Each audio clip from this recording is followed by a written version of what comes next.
Hello. The Mr. Doubtfire, hello. So welcome everybody. Welcome. We're doing something a little different today, and that is exciting to me. So you'll see these beautiful people on the screen, and I'll introduce them, and then we're going to just dive into some really fun topics here, you guys. I'm really excited about this because I want to introduce to you Ellen Ware and her partner, Neil Mallinson. And I'll let them talk a little bit more about their journeys and Ellen's new book and Neil's work that he's doing. There's just so much going on in these two lives. It's crazy and exciting. Yes, we all have the book because Ellen's on tour right now. We'll talk about that a little bit. But I wanted to start with how I met these beautiful gems, how we're doing this today, and how it's all kind of come together. And then I'm going to say hopefully very little in this time because this is really a platform for these folks to share all the amazing things that they're doing. And with that, as I was reading Ellen's book, Waking Up in Heaven, Living with Purpose Through Afterlife Wisdom, I found a passage in here that I fell in love with. So let me step back a minute. How did I meet Ellen? How did I meet? So, gosh, was it 2 months ago, you guys? When did all this happen? 2 months ago? Wow. Yeah. That Th- went fast. That went fast. Ellen and I are engaging in a really fun panel that's going to be coming out. And I can't say much more than that because it's really kind of top secret stuff. But we all flew to Arizona to do a recording in a professional studio and share our near death experiences. And that's where I met these beautiful souls. Neil was like the bonus on top of Ellen. Literally, I kid you not. The day that I met the two of them was in the studio, and I walked in, and I'm still in pretty tremendous grief of losing my dog recently. I walk in and I burst into tears because I just felt this beautiful energy. And who comes up to me? Ellen, with her beautiful sound bowl. She immediately starts doing healing work on me. There she is. And I said, there's something special here. And I didn't even know everything yet because I purposely didn't watch her story. I didn't know anything about Neil's story. And I went into that interview with just a crisp, open mind and was blown away by everyone on the panel. But specifically, what Ellen's doing, what Neil's doing, what they're doing as a couple, I really felt an energy of pulling them forward and doing this interview to share some of this exciting stuff. So that's why we're here today. And before I hand it over to them to talk a little bit more about the journey, I wanted to, if it's okay with you, Ellen, read a little passage out of this beautiful book that I found. And I have finished it now, and I highly recommend it. It'll be in the description of how you can. But I love this passage. It starts out with, I found the courage to share my NDE more openly in recent years. I'm consistently reminded that we're all in this together. Each person we meet is another piece of this puzzle, a gift presented for us to rediscover some hidden piece of knowledge or part of ourselves. And I think the essence of that one line hit my heart literally so deeply. And this is only in chapter, gosh, I don't know, I'm on chapter 3. So if that's the goodness you're getting into, as you know, sometimes books take a while to grab you. Not this one. It's right there. So, Ellen, Neil, welcome today. Welcome and thank you for coming on. Thanks for having us. Yeah. And that passage is so true, just sitting in that room with you and the other near-death experiencers and honestly everyone that we meet, there's another piece of the puzzle. There's another little bit of information that helps us to understand ourselves and our path even more. And that's a gift. And this is part of why we're all here now, why we come into each other's lives for a season or for a lifetime. And it's just a beautiful thing that we can start to look at the world that way now rather than through this divisive lens that perhaps we've been seeing things through for the past several decades, millennia or whatever. Moving into cohesive, collective, like uprising through each other. Yeah. Love that. Love that. And I love everything you're doing. Ellen's on tour right now. Her and Neil are, as a couple, going around touring with her book. As I mentioned, they both have beautiful healing modalities that they're bringing together collectively. So maybe back up just a little bit without going into your whole NDE, because obviously you want to save some of the yumminess of that. But you know, I would love just for people to understand when that happened for you and a little bit of what you're comfortable sharing that led to the journey of the book, to meeting Neil, all of that. Tell us. Of course, yes. That's really where my life began. I lost my memory prior to that, and I remember it more vividly than any experience in my life. I was 12 years old. I was kicked in the head by a horse, and I was in a coma. And I came out of the coma to music after vowing to return to heal people with music. The classical music woke me from the coma, and I knew from that moment when I woke up that that is what I would do. And that is the beginning of the book, talks about my NDE. And then multiple chapters in the book talk about how I further awakened through experiences in my life that helped me stay on the path to healing people through music. And I got a master's in music therapy and transpersonal counseling, which is spiritual psychology. I went to a Buddhist university for that and learned how to help people connect to their presence more fully. So the book kind of talks about how each moment in my life, which, you know, through illness, through the ending of a partnership, and all of these many different kind of ego deaths that I went through in life that helped me to reawaken even more. So hopefully the reader will find in the book a way to connect to the golden light within the dark night of the soul, right? Because we go through these experiences in life that help us to peel away who we think we are and find who we really are. And what's beautiful about it is that the journey through the dark night of the soul for me led me to Neil and to find true love and sacred partnership. And that came through many ways, through mystical experiences, through the timing of life and source, and also through learning powerful practices of connecting more deeply and fully with my presence to call in that information directly. And then I learned a manifestation tool that I used, and he used a manifestation tool too. You at the same time, right? You were going through about the same time, right before we met each other, about 2 weeks before we met each other.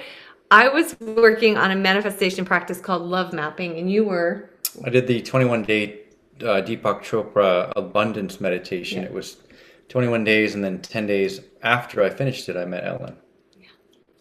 And it was quite mystical. The second to last chapter in the book talks all about how I created that love map. I call it a love map, but I had done it before. And I talk about in the book about how I also created a life map about 7 years before, when I wanted to create, I just wrote on this map. I went in with 6 women every week, and we talked about what we wanted for ourselves. So I created this vision for myself, and I lived in Texas at the time. I'd only been to California once, but on my little life map, I wrote that I wanted to live in Southern California because it was the only place in the world that I wasn't allergic, right? It was like, that's the only reason I wrote it there. I'm like, oh, and this is how much I want to make, and I want to be leading a team of people who are spiritually minded. The next day, there was an opportunity to move. There was a job offer and an opportunity to move to Southern California the day after I finished the map. So I saw how it worked and then used that same concept and some further learning to create another practice. And it opened the doorway to find each other, Mm-hmm. I think. Like we energetically worked through that together. Mm-hmm. Yeah. I love that. So Neil, while that's going on with Ellen, you're over here coming off the end of your manifestation kind of process. And what were you putting out there? I'd love to hear what, it sounds like she had some very specific things. So what were some of the things that you were putting out there that you've seen come forward? Well, a little backstory prior to meeting Ellen, I was working at Rancho La Puerta in Mexico, which is a wellness resort and spa. And I was working there for 2 years prior to March of 2020. And we all know what happened during that time. I don't like to use the C word, but that's what happened, and everything got shut down. So I was living in San Diego and about 10 miles from Ellen, and given time to just kind of reset because I wasn't working. The ranch got shut down. We weren't able to teach, and there was no guests allowed to cross the border into Mexico, etc. So I was looking for a way to just create a life that I wanted because like I said, I lost my employment. I wasn't working. I was figuring out what the next step would be. So I went internal, as Chopra said, go inside, go deep inside. So I went through his 21-day abundance challenge. It was recommended to me by a friend who actually knows Ellen. I didn't know that she knew Ellen. And then I did the 21 days, and it was all around abundance. What things do no longer serve me? What things do I want to attract in my life? Whether it's a relationship, career, finances, spiritual, physical. So all the areas that were covered in that. And my focus was I wanted a partner that I could trust, that I could live with, that I wanted to be with as my living partner, wife, whatever you want to call it. Um, so it was a process. It was 21 days. It was meditation every day, journaling. As you can do it on, it's on YouTube. It's free. You can do it at your own pace. But it just allowed me to clear out, like I said, what no longer serves me, and then attract the thing that I wanted in my life as far as my relationship. And I wanted a monogamous, spiritual, safe, loving, unconditional loving relationship with a person that I can trust. But I had to become that first. Yeah. I can't do those things without having those things within me first. And I was listening to Wayne Dyer the other day. As if I want to give you a dozen oranges, I have to have oranges before I give them to you. So if that makes sense. So if I want to have the love in my life and attract that love, I have to be that first. Yeah. Just like I have to have the dozen oranges first before I can give them away. So that was one of the key components to really realizing, I want a different life from what I was living.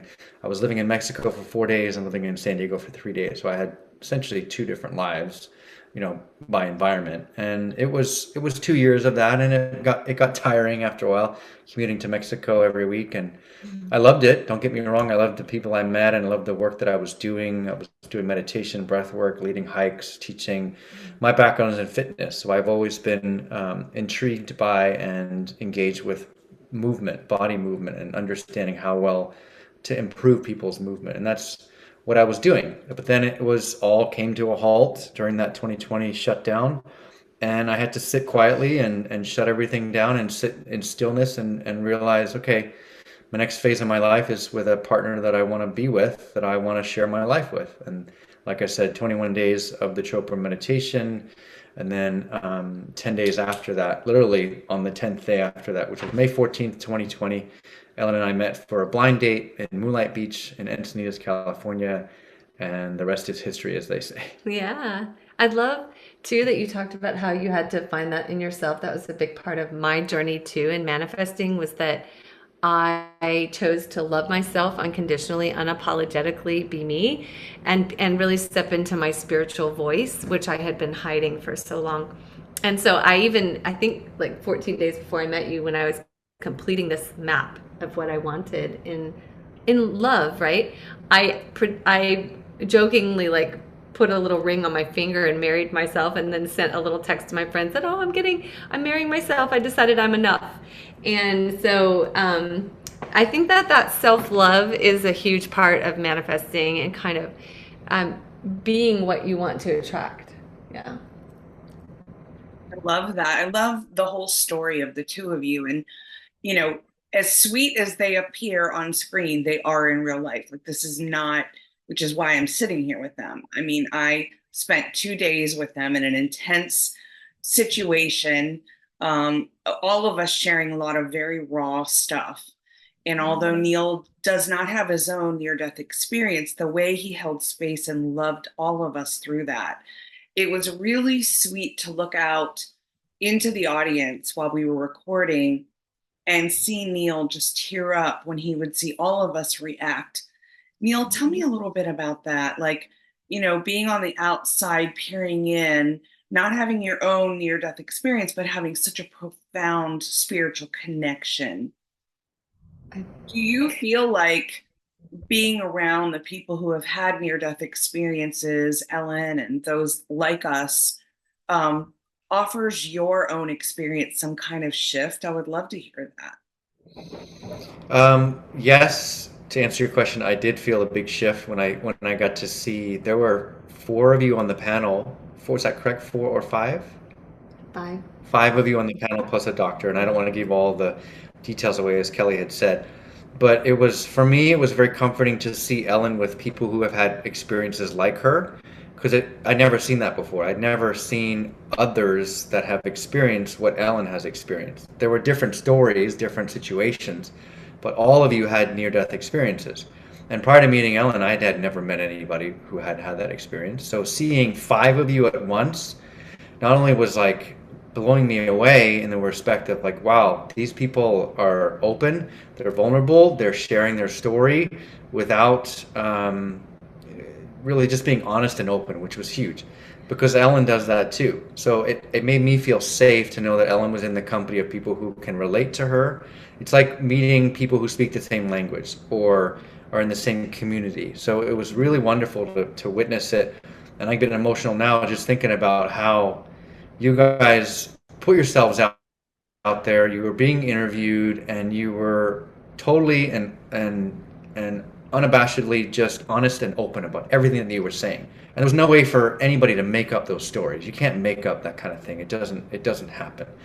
So yes, I was absolutely moved. I got a chance to listen to about an hour and a half of the things that you guys shared. Again, I can't share exactly what you shared because if you guys are going to hopefully use that in the future to promote your stories and use it in a way that's appropriate. But my point is, I got to witness it from the backstage, if you will, and that's really what kind of the role I've taken with Ellen now. I'm more she calls me her producer. So my goal is to get her to places on time, make sure she has what she needs, make sure she's supported, drive her, or whatever the situation may Oh, be. you're so much more than that. I You're know. just grounding presence. I mean, it's this, Absolutely. That's what there's, I'm finding too. So thank you for. yeah, it's not that. It's this container that you create. And though you may not have had a near-death experience, you had a profound spiritual awakening. Yeah. And A few. a few. And I think that it allowed you to go inward and to learn yourself and to know yourself. And that's been the journey that you've been on for over a decade, for like 17 years, 20 years. Yeah. And so there are spiritually transformative experiences too, where people can find that source. I mean, he was meant to come here. Oh, sure. We are all here for a reason, but you were meant to come here, and I was meant to come here to work with you. Mm-hmm. We are here for a great purpose, and your breath work and the grounding and the physical energy that you have with the body and holding space, that container, that space is huge. And I think that the only way that I can feel safe to move into that ethereal realm, to kind of bring people into the vibration and connect to that light, is through that grounding container. And so together we create so much more. Your presence alone is powerful. And that's why I love our work. It's so unique and so powerful. And we sold out our venue in Salt Lake City. There was standing room only. People were laying on the floor. And I'll just give you an example of what happened. He opened the breath work. He gave gratitude. He told, this is a dream come true. And there was little tears, and it was beautiful. And you created the container and opened the space. Then I moved into the bowls, and we allowed everyone to journey through the music. And they had their own experience. One woman in the audience saw her father who had passed, and he told her, because she wanted to see him, she wanted to call him in, and he had a message for her: you are enough. And as we're processing at the end, this is a big part of our workshop. It's so profoundly moving and wonderful. But the processing at the end is the most fun because as she's sharing this story, she says, I was in a cathedral in New Orleans and she saw the stained glass windows. Another woman on the other side of the room that had never met this participant. She said, I saw you. I was in the same cathedral in New Orleans. I saw you there. I saw the same stained glass window. I knew exactly where I was. And she said, and then a third woman waited until the very end of our processing. And she said, I can't go without sharing this. Today, I brought this bracelet and it said, you are enough. She brought the bracelet to the event and she knew it wasn't for her. And she said, this is for you. And it's a message from your father, right? So there were 3 people that had this experience of collective consciousness. That is what we're doing. We're helping people to connect, first of all, with their presence, to get messages and receive insight and hope and light for themselves. And there's this fascinating experience of collective consciousness where people are seeing multiple things. There were another 2 that were sitting near each other that both saw the same dragon. You know, it's a fascinating experience of connecting that cannot be explained. There is something we're tapping into through our combined work, and people wrote to me today. I mean, it's been weeks. They're like, you opened something within me. I don't even know what it is. And that's the thing. It shifts people's lives. The moment that they leave, they understand themselves better. They feel more hope. They feel more connected. They feel loved. And then they go out into their lives and they start to see signs of something bigger. And they start to see validation of the intention that they came to us with. And that's their work that they're doing. We get to hold space for it. We get to create it. The container. Yeah. So you're more than a producer. That we joke about, like, he gets me places on time because I don't think in that realm, but it's I think that's why you guys balance each other out, right? Neil is extremely humble in the way he perceives himself, and you're more gregarious and aware of your energy field. And I think Neil is as well, but I think he's willing to step back a little bit and let you be in the presence of the spotlight and him be this powerful energy behind it, but there's no hierarchy in it. And that's what I feel in the connection of your relationship. I call it a partnership or a marriage because that's what I feel. Yeah. But I also think in our combined followers who are watching this, you both have touched on some things that I think would really excite them. So I'm going to ask you to dig a little deeper on some of those. Okay. Sure. My audience and your audience obviously are varied. And that's why doing these interviews is so cool because it allows people perhaps in our audiences who may not have tapped into some of these modalities that you're sharing about. Yeah. You're doing something that I've never seen or heard of. And you and I had a little text conversation a couple days ago. It was cute. We have, texts since we got back, and I love them. And it said something to the effect of, we were sharing another friend, a mutual friend's modality, and you said something to the effect of, it's crazy. What she's doing is exactly what I saw through Source. And at the same time, we kind of responded, but everything's from Source, right? And so, of course, it's kind of this humor that I think is important for those of us who are on this spiritual unraveling journey to remember that, right? We are popping in and out of this idea that we are the one doing it. Right. But the reality is, this is all of and through Source. We're just microphones or speakers, powerful speakers for a bigger thing than all of us. So tell me a little bit about how, being 12 years old, you had this profound thing, and Neil, you had this profound several sets of like awakening experiences. But when did it really click for you that something bigger than you was guiding all of this and that you were just kind of carrying out the script, if you will? Well, for me, I chose to come back for this. So I knew on some level I had to recover, as a head injury patient, right? I had to recover, I had to integrate. I knew, I just didn't know what it would look like. So I learned very early on because of my cognitive difficulties after my head injury, and I talk about this in the book too. I had to learn how to intuitively connect to messages that weren't from the earth plane. And I think in a part, we come back with that, and we all have that ability. We all can tap into it. But I started to just, I came back knowing how to just follow the signs. And so I knew that I'd get there somehow, and I just waited for it to manifest. And it came through Naropa and my training at Naropa, because both Jesus and Buddha were in my near death experience, but I didn't know who Buddha was at the time because I was a child. So I moved forward and then knew that I was going to heal people somehow, help people heal through music. Went to a school called Naropa, which is a Buddhist university. Realized in that moment, oh, it was Buddha that was with me. And that's the full circle, right? Then all the synchronicities started really happening. I found a process called the Bonnie Method of Guided Imagery and Music, which I use, which is a classical music journey to take people into altered states of consciousness. So instead of using psychotropics, we're using the same parts of the brain get lit up as if they were using like LSD or mushroom or that type of thing, psilocybin.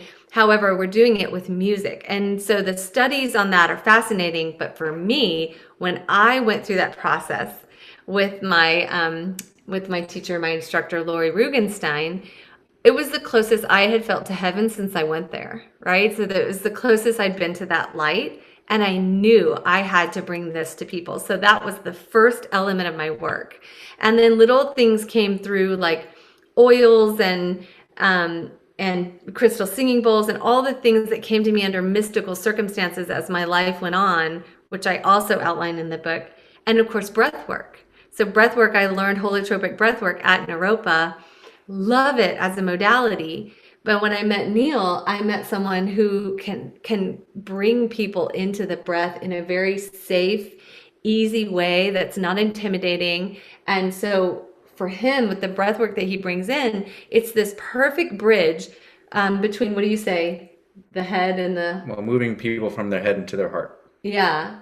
So that, and so then I learned about somatic psychotherapy in grad school too, where we hold things in the body. So I kind of combine these different downloads of information that I've come through, and he brings downloads as well, whether it's known or unknown, you are, right? So then all these elements have kind of come together to create this really unique process.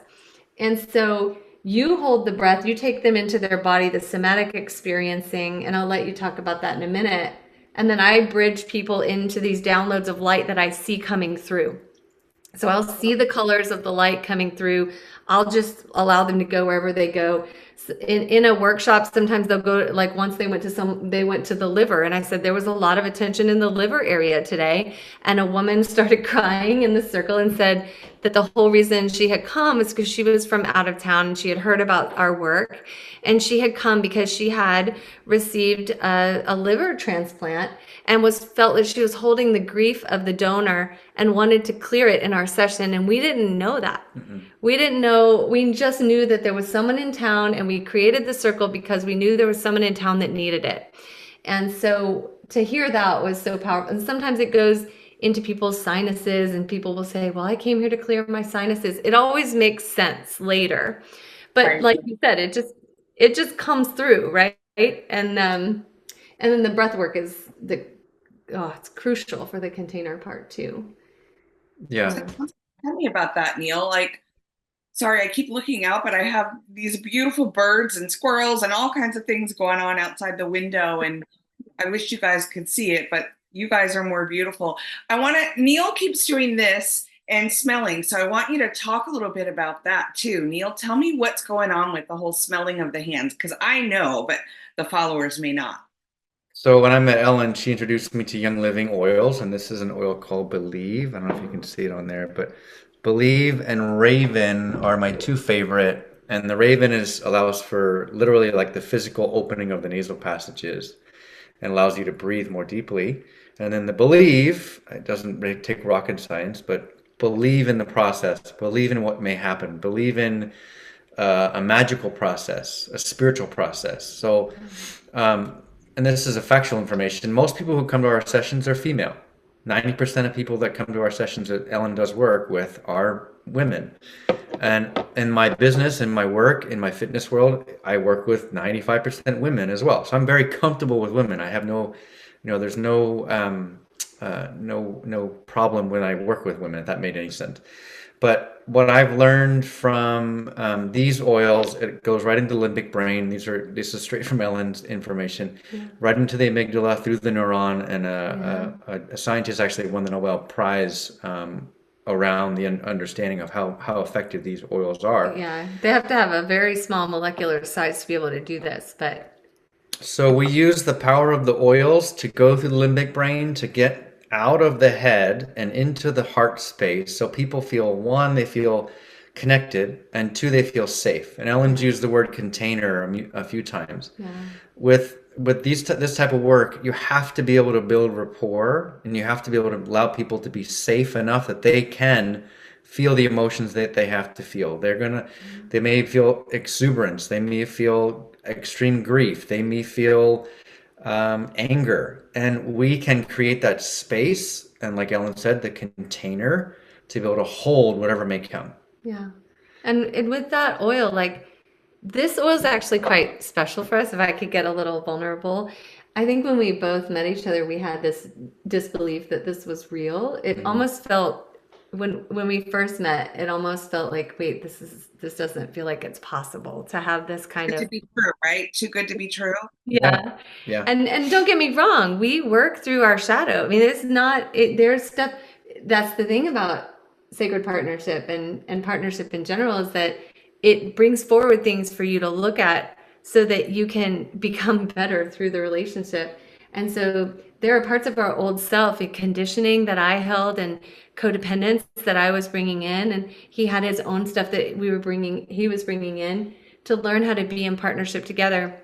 And I would say, I feel like I know your soul, but I haven't learned your human yet. And so what Neil did was he created this practice for us. Do you want to show? Sure. So I take a drop or two of believe, put it in the Yeah. non-dominant hand, and then a drop or two of raven, and these are both very powerful oils. And Yeah. then roll it in a clockwise motion. And we did this the first, first several months of our relationship because of the power or the transition that we were both going through. Yeah. So Ellen was in a marriage for 20 years. I'd never been married. I've never had kids. Ellen has 3 kids. Yeah. So I walked into a family. Yeah. We got a dog together. We call it our COVID dog. We got him in August of 2020. Your COVID talk. Thousands of others Yeah. who got puppies. But anyway, It so was my a life whole was, life change. my Like life was I flipped. met him 6 months after I left that marriage, and like, yeah. So this became our grounding experience, our grounding process. So I cup them around our noses, and we take 3 breaths. Do one more.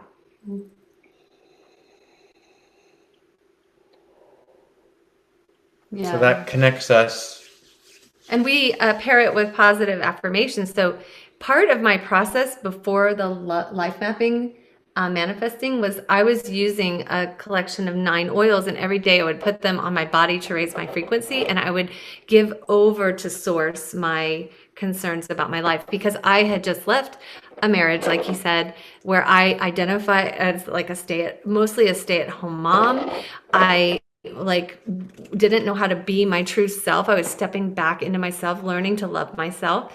And I was scared. I mean, I was terrified. I didn't know what life was going to look like. I only knew one life. And so I'm getting emotional because that's what they do. So I was using 9 oils every day, and I would put them on my body, on my feet, and I would say, where would you have me go? I would put them on my throat and say, what would you have me do? I would put them or on my heart and say, what would you have me do? What would you have me say, and to whom? And then I would release all my fears to the light. And I was visited by three light beings too, doing this process and using these oils, and I talk about that too in the book. But I released every day, and I was doing that for months and months. He's going to get me a tissue. Yeah, it's so sweet. And so, for him to bring through that practice and carry that through was really meaningful to me because it gave us something that we could do and build this affirmation, because when you pair an affirmation with the physiological effect of the amygdala, the limbic brain being activated through this practice, then you are building a positive psychology technique through association, and you're creating a physiological change in the brain itself. So it can take people out of fight or flight. It can move you into regulating the nervous system. Within 30 minutes, your cells are communicating better with your endocrine system because you're cleaning the cell receptor sites. I mean, there's so much that's happening on a physiological level, but also on a spiritual level. You're raising your frequency to the point where you can bring in that which you want to manifest. And so the simplest practice is this. And so I'd been using oils for a while before I met him, and then brought him into that world. It became a big part of us, and it's a part of our work too. I hold my hands over the oils. Like I've got all these like oils right up there that you can see all the way up the wall. I have a basket of oils at every session, and I hold my hand over it till I feel that tingle. I pull the oil, and then I look up the spiritual meaning. It is always right on. So that's another part of this kind of unique practice that we're doing together. It's like this plant medicine that's available to us always, and it's within reach, right? Yeah. Thank you for sharing that. That was cool. And then Did that answer your question? But I also loved this journey that you did together. Like that was very touching to me, and I'm sure others who watched this, to see how you connected the way that you did with breath, with feeling, with the oils, with the intentions, all of it coming together. Because again, my following is probably a little bit different than yours, and that I do a lot of speaking about non-duality and, trusting the flow of life, knowing that the heart and the mind convergence are the most important steps to finding our perfect mate, right? Doing that inner work, everything that you and I, do in our own spiritual awakening bubbles aligns. And there's no coincidence in that, because again, it all comes back to source, showing us apparently our own unique ways of getting there. So yeah. The key is, this book, everything that you've put in here, some of my followers may say, well, Kelly, that's very different than what your story was. And I want to touch on that. That's perfect, because we're each getting what our souls need, which is why I'm not opposed to having collaborations where people are sharing very different experiences. And I love that both of you just shared how you manifested each other in your own unique way, how you've collaborated into this new partnership that you're bringing out into the world, and how you're offering that to others. So tell us a little bit what that journey looks like. Maybe start with Neil maybe start with what you guys do with these group settings where Ellen's doing music and Neil's laying the breath work. But then I definitely also want Neil to talk about the work he's doing with men, because I think that's so important. So you guys decide how you're going to deliver the message, but that's what I want to hear about. She's excited about something. Before you start talking about men, because I think this relates, I don't know if you noticed that when he was doing that process, I almost pulled away, like, because I was like, oh, we got to get back to it. And he helped keep me grounded and said, one more breath. And so I just want to acknowledge that that's part of how we work. Like, this is because, for instance, I knew that I had a sacred purpose when we went to visit Washington, D.C. I knew that I was being called there for a reason. It was part of a conference, but I knew that I was going to be doing sacred work, but I didn't know what it was. And the first night I woke up and I had this vision. It's kind of a mystical story. I don't even talk about it in my book, but it's really cool if you want me to share it, because it talks about his leadership in our. Whatever you're comfortable sharing. Yeah, so, okay, it's really cool. I went for a conference. I knew I was doing sacred work. I put crystal in my bag that we had gotten in Mount Shasta for the retreat that we had facilitated a few months before. And it was a Lemurian crystal wand, and it was beautiful, and it had been blessed by the waters in Mount Shasta. So I put it in my bag, not knowing. I get to the conference, and I'm in bed. I wake up in the middle of the night. Remember, this blue light is coming out of my hand, and they told me, you'll need the crystal wand, right? And I didn't know what that meant, and I had a whole nother vision around it. The next morning, I wake up and my spiritual mentor, who I talk about in the book a lot, said, there's someone at the conference you need to meet. I want you to have breakfast with her in the morning. You both have sacred work to do. So we met for breakfast in the morning. And that night that I woke up, I was told, you need to go to the Washington Monument and the Lincoln Memorial. I was told this, but I didn't tell him this. I go to breakfast the next morning with this woman who was amazing. And she said, I've been told to go to the Washington Monument, the Lincoln Memorial, and the Constitution, but I forgot my crystal wand. And I call it a wand, but it's like this long, it's a long little multifaceted, Obelisk. yeah, obelisk. And so I said, I have your wand. So I go up and I get it and I bring it down to her, and she takes it and she goes off to the Constitution and to the Washington Monument and the Lincoln Memorial. I go up to the exhibitor hall. On the way up, Neil isn't even there yet because I was doing all this on my own. This woman gets on the elevator with me and she said, well, I was told to go up the exhibitor hall, but I don't really know why. And we started talking in the elevator. She said, I think I'm supposed to meet you. And so I said, yes, I'm supposed to give you a blessing. I just get this, right? So she sits down at the thing and I give her a blessing and I start getting messages. And I say, I am that I am. And she said, no, I've been saying that for 2 weeks. And she said, I've been told to go to the Washington Monument and the Lincoln Memorial. And I came here right before I go. My roommates can't go. And I said, I'm going to bless you before you go. So I start blessing her, and all of a sudden the room fills with light. It's completely full of light, and there's this joy as if something amazing is happening. And as this woman stands up to go to the Lincoln Memorial and the Washington Monument, I get a text that the woman I had just met with for breakfast is standing over the Constitution with the crystal wand, right? And so she said, I'm bringing blessings to the crystal right now. So then fast forward through the day. This is wonderful. This is exciting. Neil, we finished our exhibit and he said, I have a surprise for you. I got an Uber. Just get in the car and we'll find out. We show up in front of the Lincoln Memorial. So I haven't told anyone this story. This is so amazing. Oh my God. I have chili bumps. I was shaking because he led me there. I pull out these prayers that I know I'm supposed to say on the steps of the Lincoln Memorial. We walk up, we look at the Lincoln Memorial. I'm told to read all the words on the back wall. It was like there was blessings coming through. And then I got distracted at the last little part of the wall because the eagle statue was moving. You remember I said, I can't believe this. With my human eyes, I am seeing this eagle statue moving and it's amazing. Can you see it? He came over and held space for me. I watched it and then we moved on, and I didn't read the end of the wall, and this is kind of important for later. Then he puts me on one of those little segways, and then we have the little lights, and we scooter over to the Washington Monument. We start doing shadow pictures for the wall, but I can't take my hand off the wall. I know that I'm supposed to be blessing it in some way. So I'm sending energy, I'm receiving energy. I don't remove my hand from the wall for like 20 minutes. And he's holding space. He's taking pictures. He's holding space. And then we kind of close up and then go back. You also took me, I did prayers there and at the news stations, which was really interesting. We kind of just ended up there because he just took me there, and I'm like, okay. So then the next day, I realized he took me exactly where I was told to go. He had no idea, but it was where the sacred work was supposed to happen. This is how you always do it.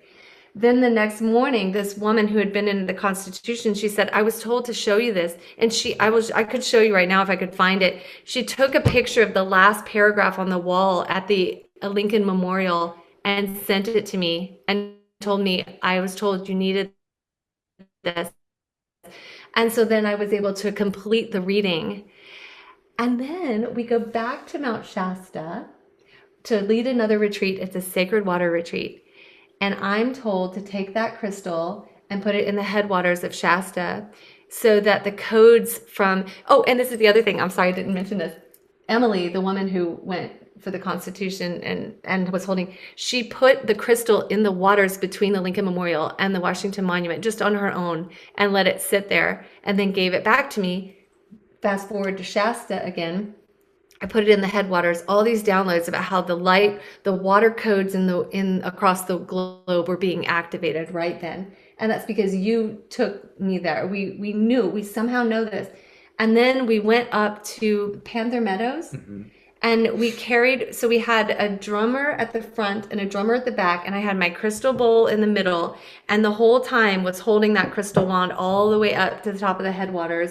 We were chanting and singing as a group. We were blessing the land, asking permission to be there, bringing the sacred vibration to the water.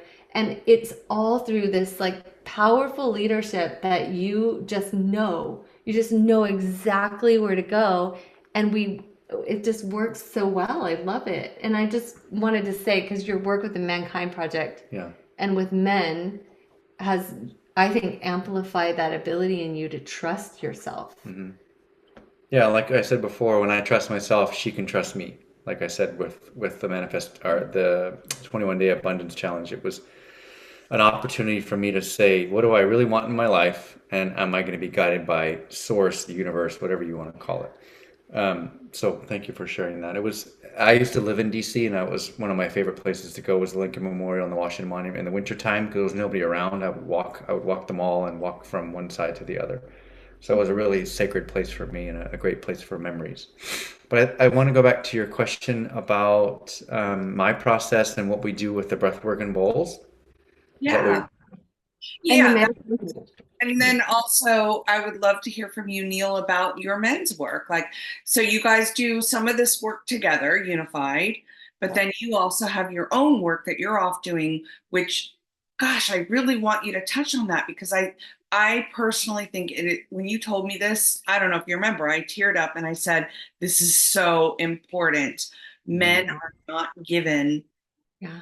authority because of conditioning to be tapped into that spiritual self like women are at a young age. And you are doing it powerfully, my friends. I want to hear about that too. So share that. So the Mankind Project came into my life in 2008 through a psychologist I was working with. He recommended that I go to what's called the New Warrior Training Weekend. It's a New Warrior Training Adventure, NWTA, in San Diego, California. There are over 200,000 men that have gone through this weekend across the world. It started in Wisconsin in the late 80s, and it's a nonprofit organization that helps men get out of their head and into their hearts. That's our slogan, and it changed my life in the way that. And we will put the description of how to get in touch with Neil and how to get tapped into that because that's so, I mean, all of the stuff they're sharing about you guys, read in the descriptions. It's all going to be there. Sorry, Neil. Yeah. It's okay, thank you. So it's for men 18 and over. There's also another association called Boys to Men who work with boys 18 and younger. And there's also the Women Within and then the Her Project. So there's projects for both men and women. But the one I'll speak of, because I've been through it personally, it changed my life in the way that it gave me a foundation of purpose and understanding and emotional intelligence. So we work with five main feelings within the MKP protocol, I guess you would call it. We have fear on one end and love on the other. So that's really what it comes down to, fear or love. So, but under fear, there's anger, shame, and sadness. Sure. So this, if you could look at it, we have four, if you want to call it Archetypes. negative emotions and one positive emotion. So it could be that the cards are stacked against us in a way. But the way that we do it in Mankind Project is we talk about accountability, doing what we say we're going to do, integrity, doing the right thing regardless if someone's watching or not. So having accountability and integrity in your life is a foundation for everything that I do. So we talk about that in what's called I group. Once you've gone through the weekend, it's a 3-day process. I'm not going to go into the details of it, but you learn. I'll give a little bit. You learn about our process. You learn about our language. You learn about our foundation, and then you can choose to continue the work or not. If you don't want to do it, you don't have to. But there's a thing called I group, integration group, which I'm a part of. It's every Monday night for 2 hours from 7 to 9 p.m. And I meet there are 11 brothers. We call ourselves brothers, Mankind Brothers, in our group. We create a container. We have a process with every single time that we do it. We call in the four directions. We call in the sky above, the earth below. And we call in our ancestors to be able to support our work. And it's a non-judgmental space for men to come and share what's going on in your life without judgment, without ridicule, without us telling you, well, you shouldn't have done that or you should do this. It's a man's process to say, this is the work that I want to do. and you guys, I'm trusting you to hold the container so that I Mhm. can go through what I need to go through and feel safe and be able to process it on my own. And we offer support. We say, would you like to be processed through that? And if the man says no, we don't pressure him. And this could be work around personal development, it could be divorce, it could be loss, it could be a retirement, it could be physical injury. So it's a place for men to come and say, hey, I'm going through this right now and I need your support. And we say, well, whatever you need to be supported, we will create that container. And we do reenactments, we do things called bucketing, where we go back to, okay, when did you learn that you are not enough? This was just again, an example I've just pulled out of the air. When I was 10 years old, my father said that I wasn't enough and that I would never amount to anything. Okay, let's go back to your 10-year-old self and we'll have someone stand in for that person. And we say, okay, what does that 10-year-old self need? What does that little boy need? Huh. And This is he, constellation therapy too. And I love that they use that yeah, in it's Gestalt, a yeah, little it bit could of be Gestalt. Gestalt, constellation, also called bucketing. So there's Hmm. psychology involved in it, and there's training. It's not just anybody can just step up and do this. Yeah. Of We have course not. leadership. Yeah, Mm. we have leadership training. We have something called PIT, primary integration training, where you're allowed to be able to understand, or you're taught to be able to run an I group on your own, and you learn the whole process. But for me, it has allowed me to be, again, emotionally intelligent, and then tap into my grandfather energy. So my grandfather was a huge part of Mm. my life. He died in 2006. He was the head of the family. He went through medical school at 50. He came to the United States and had to redo his boards and everything. So he was my hero. He was the guiding light in our family. And the first time that I met Ellen, we did a bowls process at the Oh house yeah. here. Actually, our That's second our date. second date. I took him through a music and imagery and bowls experience. And my grandfather came through to me then, and he often comes through to me. He doesn't say a lot, but he'll be there in his presence, and it allows me to feel again safe and kind of just guides me. And when I'm processing a man, like you were saying, it comes from source. Maybe my grandfather is source, however you want to, explain it. But for me, it allows me to say, hey, how can I help this man? What does he need? Yeah. And I just let source guide me. And it has been a powerful experience, not only for me, but for the men that are in my group. And as Ellen says with our group, a message for one is a message for all. Yeah. So a man can be going through like some deep, powerful work, and the men that are witnessing it are also going through it as well, Yeah. just being witness to it. Hmm. And again, they're holding a container. We don't again ridicule or tell or judge Hmm. that man. We say, okay, we're here to let you go through the process as you need to go through it. And it may be a one night process. It may be a week. It could be a month. It could be years. But it's an option, an opportunity for men to open those doors and see, hey, do I want to explore this or not? Ooh, tell her about the archetypes.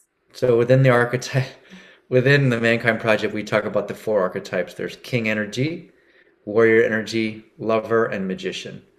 So those four archetypes would represent most of how we as men approach life, right? Are we coming with lover energy? Am I coming into this with warrior energy? Am I coming into this relationship as a king? Or am I coming to this as a magician?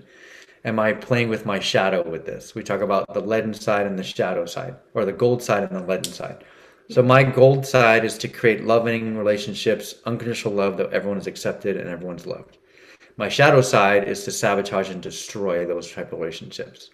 Right. So if I'm living in shadow, a brother could say, "Hey, is this your shadow side? Is this some part of you that's trying to destroy either relationship or career or what have you?" So it's a way for people to put up a mirror and say, "Hey, is this the man that you want to be, or Okay. is this the man that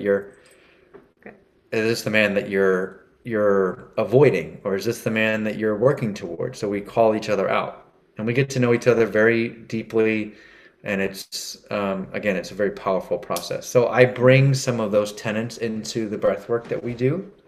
So we will call in the directions in some ceremonies. Some people are not open to it, so we don't do that. But we also go on an intuition. I use a lot of intuition in my work of where I want to take people, or how much breath work does can this group hold? Like sometimes I can go deeper, sometimes I need to back off depending on my audience. So, Right. Read the room. Know who's there and who needs what. right. just as a practitioner with fitness, the same thing. I need to be able to deliver a workout or an experience to my audience based on my experience and based on if I'm working with 70-year-old people, I'm not going to do the same workout for a 70-year-old person as I do for a 30-year-old person. So it's the Or same kind of approach when I deal with people that come to our bowl session. So to give you a quick overview, we do use music. I use music to empower people to get from their head into their heart space. There's a breath process that we do that gets them into their somatic experience so they can let go of all the stuff. We call it the monkey mind. So all this stuff, I need to get this done. I've got all these responsibilities. I got to do work. I got to do all the errands. I got to do laundry and all that. Let that go and just be present, completely present with this process and allow whatever may come through to come through. And we do that through the breath.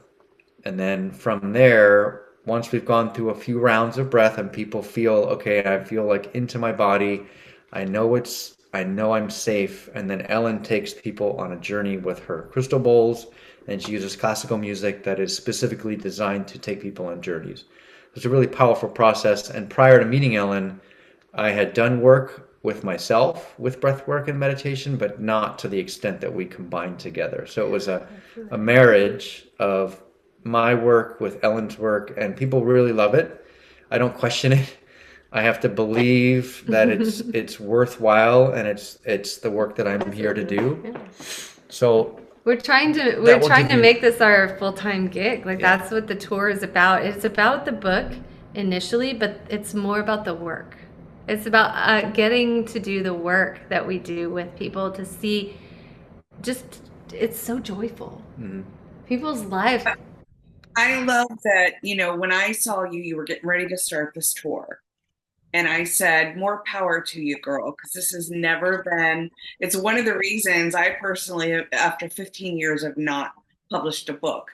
And I trust my guidance system as much as you guys trust yours. I just am not drawn to doing what you're doing, but I am absolutely applauding you as you're doing it and following you on social media, following all the hard work, because I know sharing your book is not easy work. You're making it look easy. So tell us, pretend I'm coming to one of your events, separate from the men work, obviously, one of your beautiful full ceremonies with the music and the guided meditation. So I come in, tell me what that looks like, what a night of that looks like with you guys. Well, we would welcome you in, and you would come with an intention. We would sit probably poolside or wherever the space is what we've created. The bowls would be there, Neil would be there, we'd welcome you, you'd sit down. Each person would create an intention. That's the most important part of our work, that you know exactly what you want. We pair it with the oils and some positive psychology techniques to really anchor it in. What does it look like? What does it feel like? Can you see yourself living in this positive manifestation? And then we go through toning. Toning is an ancient practice of vocalizing on different sounds to activate different energy centers in the body to just clear that energy. Sometimes we'll do a bowl clearing on people, or sage, to kind of get people prepared. Neil takes them through the breath work. We do 3 rounds of breath work with really powerful, beautiful music. And then I would lead people through an induction of light using the crystal bowls, which I can do an example of later, but an induction of light where the ray comes through and my guides just kind of tell me how it goes, and then we start a classical music program. And it may be, it could be any program that comes through, but there are very specialized research programs to help people access different layers of consciousness. By that point, people are in a theta brainwave state. They've released what they need. They move into this active state of tapping into the unconscious mind while staying conscious enough to guide the experience through the music, because the music is structured and keeps people aware. Then they start to see visualizations. Sorry. You're okay. Sorry, my niece is here and my daughter just got home. But okay. So then people start to see visions. They start to see colors. They may see body sensations. They may have a visitation from a light being, from an ascended master, from a higher version of themselves. They go through this experience almost like they're in a movie. And they have a profound visitation or experience on their own through the music. I do a little bit of guiding, and then we bring them out of it at the end and we process everything that came through. If an animal came through for someone, we look up the meaning of the animal. Plants have meaning, colors have meaning. For instance, if there are two colors, like if purple or white and green are together, we know that's a source healing of the heart. If we see a green and a blue color, we might know that that means speaking your voice through your heart center. So there are ways of interpreting this that kind of come through, different symbolisms that come through to me of different meanings. Water is cleansing. There's a transmutative energy of fire. The violet flame comes through quite a lot. So people will share their experience, their collective experience, and then we do a card reading at the end as well, like an angel reading for everyone that always ties it all together. And that's kind of what our workshops are like. And sometimes we bring immersive sound in, so Tibetan bowls where people can stand in the bowls or sit in them at the end. But that's the heart of it. The oils are a big part of it because we pair the intention with an oil to anchor it in. And we always bring closure to integrate the practice through I am affirmations. We invite everyone to hold these affirmations, to take them with, and then of course I do downloads at the end as well. So, and then Neil talks about the breath work. You've had people hold the breath how long? So through the practice, if we have people who've been doing the work with us consistently, we'll hold the breath up to 2 minutes. Yeah. And that will give them the feeling of just complete stillness where they get to meet the word that I use is the higher self. Yeah. And they get to speak to that part of them. And they don't even realize 2 minutes is gone because the breath work super oxygenates the blood on a physiological level, so you don't need to breathe as often. So the first round might be a minute, and the second round, depending on how seasoned the breathers are, right? Because we have people that come back every time, and so we just build on that. But I would like to say the environment of our home, it's a very safe environment. People come in and they automatically like, wow, this is amazing. We have a pool in the backyard, we have a big green space up top, and like you were saying earlier about birds and things outside your window. Oh my gosh. We've had owls come and sit on the fence. In the middle. In the middle of a process. They'll just sit on the fence and just watch. Hawks.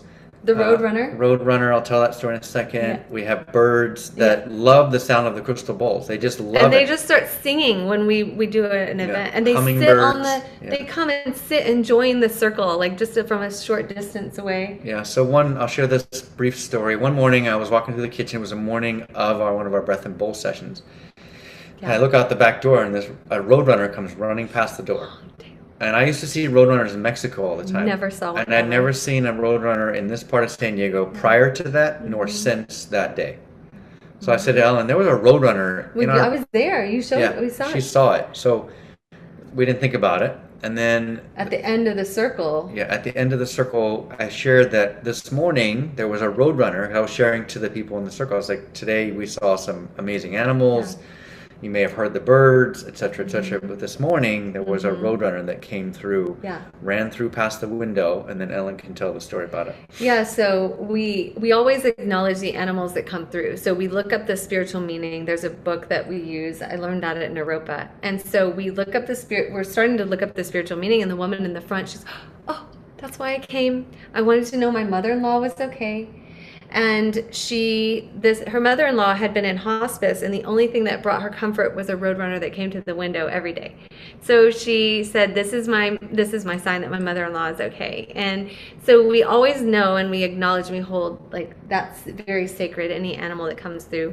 We had no idea. We had no idea. It's just a matter of, I shared the Roadrunner, and it turned out that the reason that she came was to have a message from her That was her first time here. And like I said, prior to meeting Ellen, none of this, I didn't live in this world. This was not my world. My world is fitness, training, running, swimming, biking, hiking mountains, and those types of things. So movement, physical movement.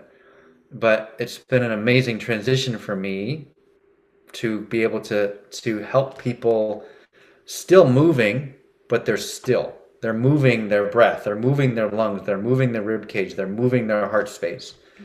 So it's their vibrational platform. Yeah. So it's as impactful, if not more impactful, than taking a person on a 10-mile hike. Absolutely. So for me, it's been amazing to use my expertise in a different way, Mm-hmm. but just as powerful, if not more.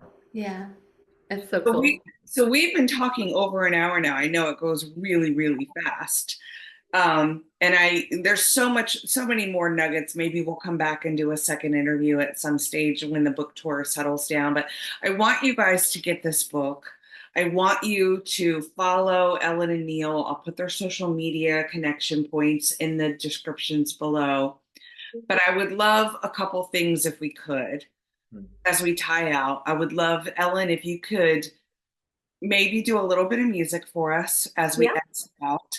But before that, I planted a seed in both of your brains by text this morning, and I said, someone's watching this right now purposefully. They've tuned in to get this message you're getting ready to share.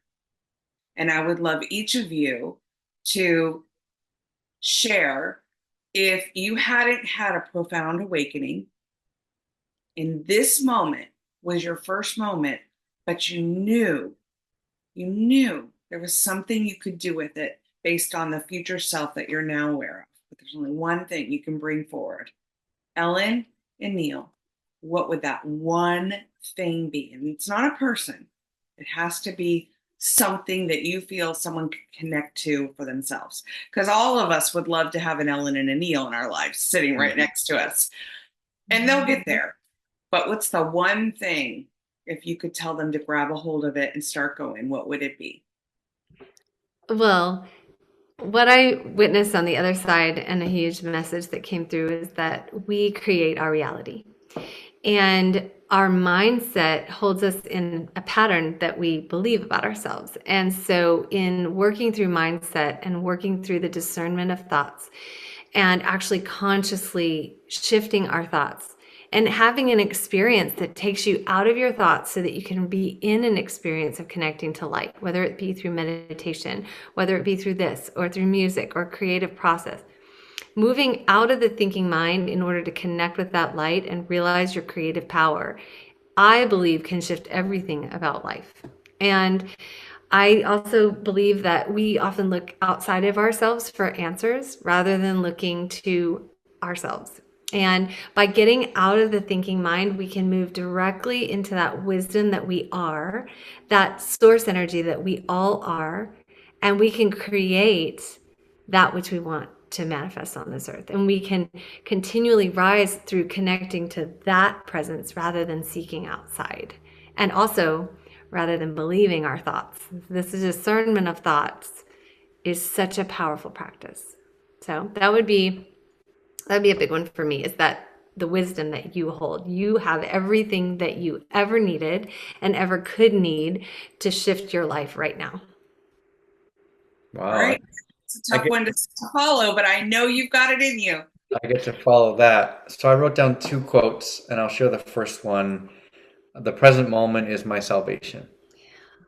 So for me, that has created a powerful realization that whatever has come before, whatever may come in the future, the only thing we ever have is this present moment. And it brings me to tears because I've gone through a lot of dark night of the soul, a lot of illness, a lot of joy as well. I don't want to make it sound like it's all been dark and sad. So the present moment is my salvation. Whatever may be happening in your life in this present moment, try to go with the breath, take a full inhale, fully exhale, and always remember that the present moment is my salvation. And whatever you may be going through, another one that I use is this too shall pass. Beautiful. All right, Ellen, take us out. So, guys, I'm going to let Ellen take her time taking us out. I recommend follow with the breath Neil just started us on. Be in this moment, connect with it. What we're doing, each of us, when I say we, I include you, the follower, the one watching this right now. This did not coincidentally cross your path on YouTube today. This did not coincidentally land in your inbox today from a friend. Something in this beautiful message of keys and vibrational lightness came for you. So, Ellen, take us out. Neil, breathe us through it. I'm going to be right here connecting too. And I love you guys. Thank you for doing this. Please get the book, follow them, subscribe to everything they're doing because it's all goodness.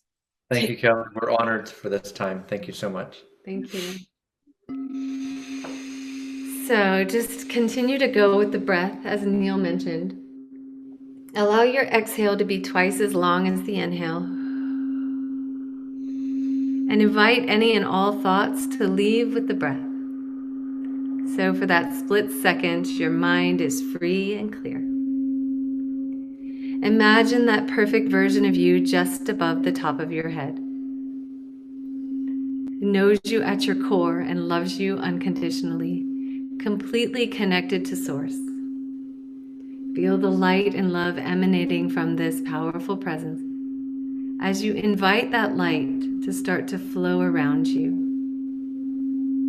Imagine a channel opening within the heart of that presence and flowing directly down on the top of your head. You may feel a warm, tingling sensation as you receive that light and bring it into the mind. Feel the light moving into your mind. Notice the color that comes through, the warm energy, the tingling.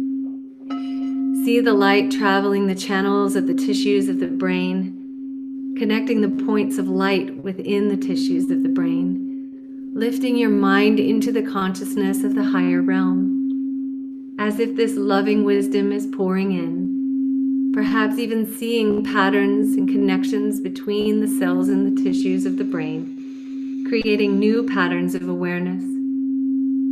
Feel the flow of light as it moves down the back of your spine.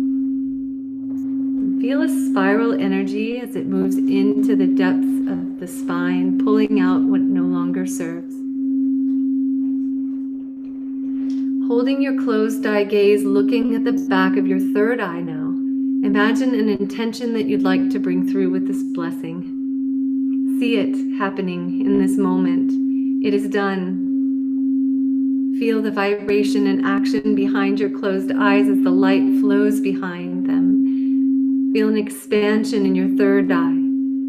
Feel the fullness of light as it moves down your mind, down behind your eyes, into your temples, into the sinuses, traveling the cheekbones, and moving into the mouth.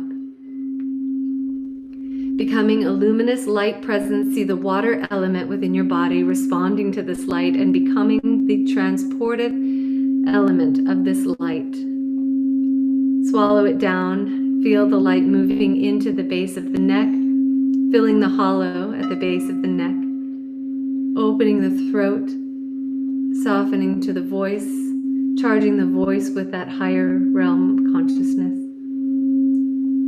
Feel the light moving across your shoulders, down your arms, into your wrist, into your hands, and even traveling the lines in the palm of your hand, in between each finger. And feel this powerful vibration and heat in your body as you hold this light and move it further down. Feel it flowing in and around the heart as the heart receives the light and pulses it through your body, through the blood and the cardiovascular system. So your entire cardiovascular system, nervous system, skeletal system lighting up with this light. And feeling the fluid of that life force moving down into the lungs, into the top of the abdomen, with your body filling with so much light that it just pushes out any impurities, and every cell in your body being charged with this powerful energy. Feel the flow behind your belly button, the expansion of light as it moves into the base of the spine, the fullness of the light as it pushes down on the pelvic floor. Feel it flowing down the legs and out through the soles of the feet. As above, so below. You are the conduit of light from heaven to earth. See the earth receive your light and witness a powerful pulsing of light across the globe, as if your light is healing humanity, healing the plants, healing the earth itself, and lifting the earth into the consciousness and dominion of its own light through you. Feel a channel open to the center of the earth and see the crystalline center of the earth receiving this light, your light. Feel the vibration of the earth rising more and more with every instant. And see the light moving from the center of the earth back up to your presence again to be requalified and sent back down through you in a trinity of loving, charging, clarifying, beautiful love. Notice how good it feels. And release your intention into this light. And imagine that it comes true right away. You may see a vision. You may feel this victorious sensation of your intention. And you may feel a lightness. Invite this presence of light to stay with you as you move forward in your waking world. And give gratitude for this. And know that you are better for this. And so it is.